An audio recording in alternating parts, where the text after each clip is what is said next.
सावन अब आई गए, सब केहू गेरुआ रंग में रंगाई गए। लगता कि पावन सावन अब आई गए, सब केहू गेरुआ रंग में रंगाई गए। कि लागे बड़ी निक कांधे कांवरिया हो, बोलबम बोलत काटी जाला डगरिया हो। रिम झिम बरसे जब सावन बदरिया, जलवा चढ़ाई जाके भोले दुआरिया हो। रिम झिम बरसे जब सावन बदरिया।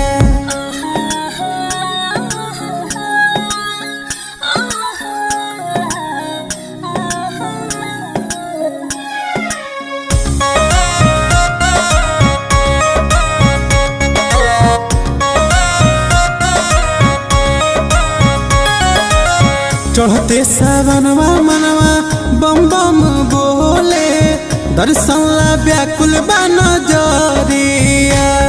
ई पूरा जगत जमाना बा भोले के दीवाना, भीड़ भइल बाटे भारी, लागल बाया न जाना। देखा सज गइल देव घर नगरिया हो, भोले कठिन बाटे सुन डगरिया हो। जलवा चढ़ाई जाके भोले दुआरिया, बोलबम बोलत काटी जाला डगरिया हो।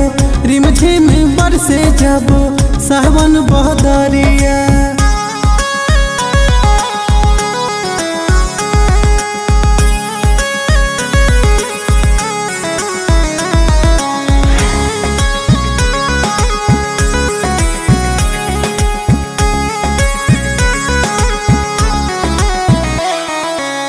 केहू पिए भांग केहू पियता गांजा, सभे रमाइल बाटे नशा में। पर करे ले नैया सबके हवे खेवैया, जेकरा संगे बाड़ी आज सती गौरा मैया। जेकर नाम हटे शंभु जटा धरिया, सिरवा नहवाई सभे जल नरे नरिया हो।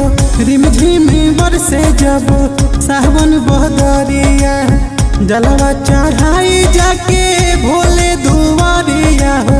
रिम झिम बरसे जब सावन बदरिया।